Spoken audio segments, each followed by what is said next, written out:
Hello, this is Dr. Grande. Today's question is, can I analyze the case of Amie Harwick?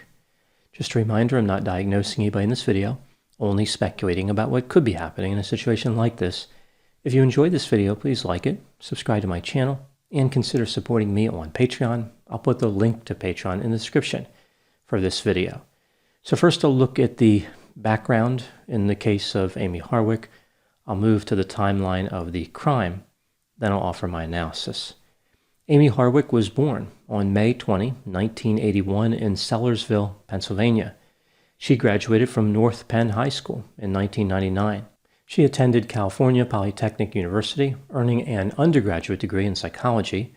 She then attended Pepperdine University, where she earned a master's degree in clinical psychology.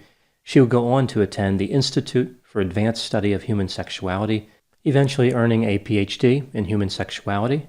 She became a licensed marriage and family therapist. She was well known as a psychotherapist and sex therapist where she lived in West Hollywood, California. She was active on social media.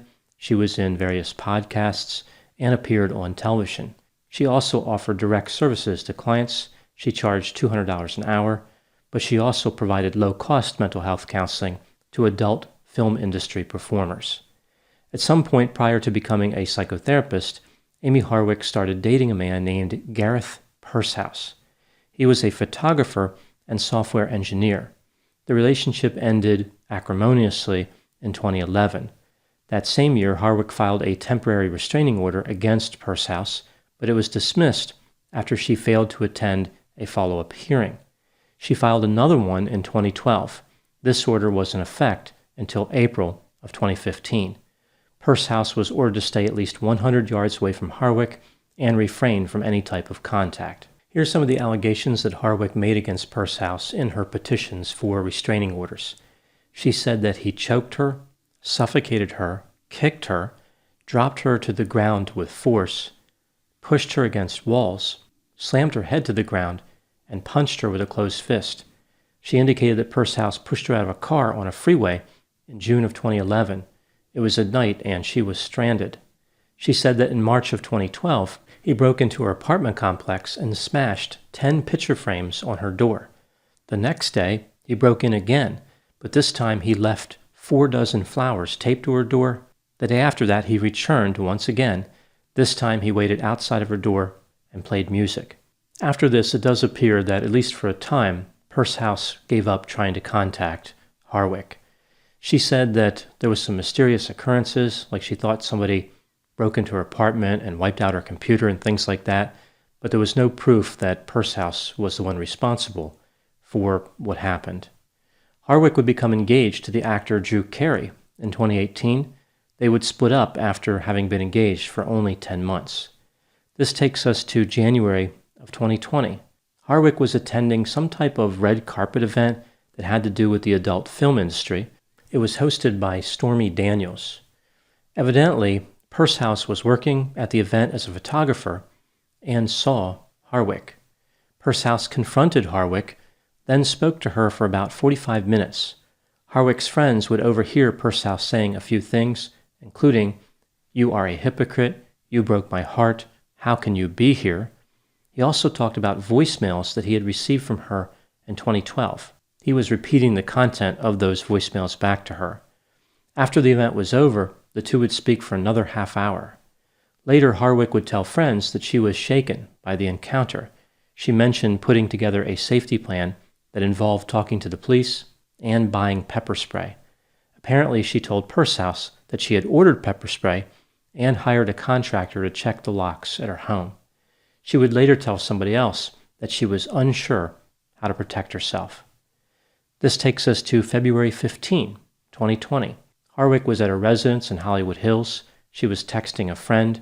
The last text she sent was at 1:01 a.m.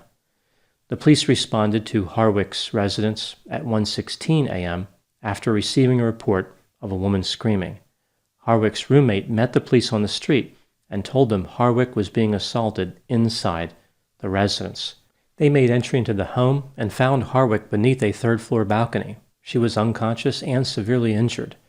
The police said it was apparent she fell from the balcony or she was thrown off of the balcony. She was transported to the hospital, where she died. The cause of death was blunt force injuries to the head and torso caused by the fall. There was also evidence of manual strangulation. The police said there was evidence of forced entry into the home and evidence of a struggle. Surveillance video revealed that the assailant was a white male dressed in black. The police alleged that this individual was Gareth Pursehouse. Pursehouse was arrested about a day later and charged with murder and first-degree residential burglary. He would plead not guilty on April 16, 2020. At the time making this video, he is awaiting trial. Now moving to my analysis. There are a number of elements that really stand out in this case that I think have led to it being considered both unusual and significant. I will talk about several here. The first one is how Amie Harwick was a high-profile figure. She was not only a PhD, but an active psychotherapist in Hollywood. She had been a model. At one point, she was in Playboy. She was very active defending the rights of people in the adult film industry. High-profile figures often have stalkers. This is not unusual. But to have a stalker who works in a similar industry and happens to be at the same event is quite peculiar. I don't know if Pursehouse was simply working that night and the encounter was a coincidence, or if he selected that event to work because he knew she would be there. Pursehouse had valid press credentials, so he could select that location to take pictures if he wanted. I think he probably did pick it because Harwick was there, but that's just a guess. Of course, I don't know. The next unusual item is the length of time between when Pursehouse no longer had contact with Harwick and when he allegedly murdered her. About 8 years had passed. Often stalkers will lose interest after that amount of time, just because they get distracted or due to legal consequences. Pursehouse really didn't have any legal consequences, and I guess he was not adequately distracted. I suppose one possibility is that something reactivated his stalking behavior. Something brought back the pain of rejection, the desire to be with Harwick, or both. Perhaps something before the red carpet event, which explains why he was there, or perhaps just running into her was enough if it was not planned. Perhaps it was almost like someone who was addicted to a substance like cocaine or heroin. They stop using for several years. Then if they decide to use again, a little bit of the substance can cause a strong reaction. They don't have a tolerance for it anymore. So if this was an unplanned encounter, maybe he was just overwhelmed with all those feelings, and it was just too much for him to process. The next item has to do with the characteristics of Gareth Pursehouse. Running under the assumption for a moment that he's guilty, which of course at the time making this video has not been established, friends describe Pursehouse as hyper and a little peculiar, but otherwise fairly normal and well-adjusted. His personality seemed to change after being rejected by Harwick. This is when he started exhibiting the stalking behavior, which was a new behavior for him. It would seem that he believed there was something special about his relationship with Amie Harwick, like maybe they were destined to be together, she was an ideal partner, like a perfect love, nobody else could function as a substitute. Pursehouse could have pursued any number of potential love interests, but he became fixated on one.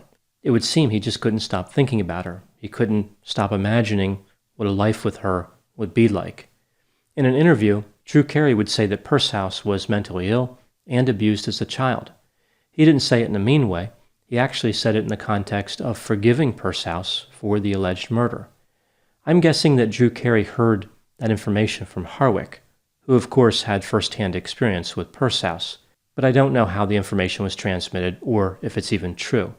However, one thing I did find interesting in terms of Pursehouse's history was that his father, who is now dead, was accused of stalking. Apparently, his father engaged in long-term pervasive stalking that was somewhat similar to Pursehouse's alleged behavior. Perhaps Pursehouse learned this behavior. Maybe it was something genetic, a little bit of both. There's no way to know for sure. The last item in my analysis has to do with how Harwick did everything she could to protect herself and yet was murdered. Harwick provided counseling to survivors of domestic violence, giving them advice on how to stay safe. She would provide them with hope for a better future, try to give them the tools to adjust to the stress they had endured. Amie Harwick did appear to follow her own advice. She did everything correct in order to protect herself from Pursehouse. She obtained a restraining order. She told her friends about her concerns with Pursehouse. She had a security system. She had a gate. According to the autopsy, she fought back at her attacker on the night she died. Now, of course, there was the one hearing for the restraining order that she missed in 2011, but that might have been because she was afraid of Pursehouse, or maybe he promised to stop harassing her, so she dropped it at that point. She did, of course, file a restraining order the next year. Even with all the action she took to protect herself, she was still murdered. Other than hiring armed guards, buying a firearm and training with it, or moving away, it's hard to imagine what else she could have done. Those actions, of course, aren't for everybody. Not everybody can do those things, and not everybody should. For example, with gun ownership and using a gun for self-defense, not everybody is capable of safely handling a firearm, and some people simply don't want to have to be put in that situation where they're going to use lethal force. It's understandable, and Amie should not have been pushed to a point where she had to contemplate options like that. She shouldn't have had to do all the things that she did do to protect herself. As I mentioned, she told someone she didn't know what to do. There have been a number of people who have been looking for changes to the law in wake of Harwick's murder. Perhaps having a clear set of instructions and protections for stalking victims would be a start. No victim of stalking should ever have to tell somebody they don't know what to do to protect themselves. The law should have a remedy for them. The law should have a plan that victims could follow. Another problem in this situation is the nature of a stalker who turns to homicide. The difficulty for the victim is they don't know when or if the stalker is going to strike. Being on the defense all the time is stressful, tiring, and drains resources. Being on the stalker side is relatively easy. They can just live their lives until one day they decide to commit murder. They get to choose the time and place of the attack. This advantage makes the situation so lopsided against the victim, many people have lost hope. They take on this mentality that whenever the stalker chooses to kill, they will simply do it. What can be done to stop them? Closer supervision of stalkers and mandatory mental health care would be a good start, but unfortunately, there is no easy answer. This is a tough problem that has been around for many years. Stalkers can roam with impunity, and there are no consequences until they strike. They make people nervous for a long period of time, make them fearful. Stalkers get to exact a terrible revenge on their victims, even if they don't choose to do something like homicide. My final thoughts here. Amie Harwick left a legacy of trying to help people, trying to protect people. Her death stands as a reminder of the dangers of stalking, how it is not an innocent consequence of unrequited love, rather a destructive behavior that society cannot tolerate. Those are my thoughts on the case of Amie Harwick. Please put any opinions and thoughts in the comments section. They always generate an interesting dialogue. As always, I hope you found my analysis of this topic to be interesting. Thanks for watching.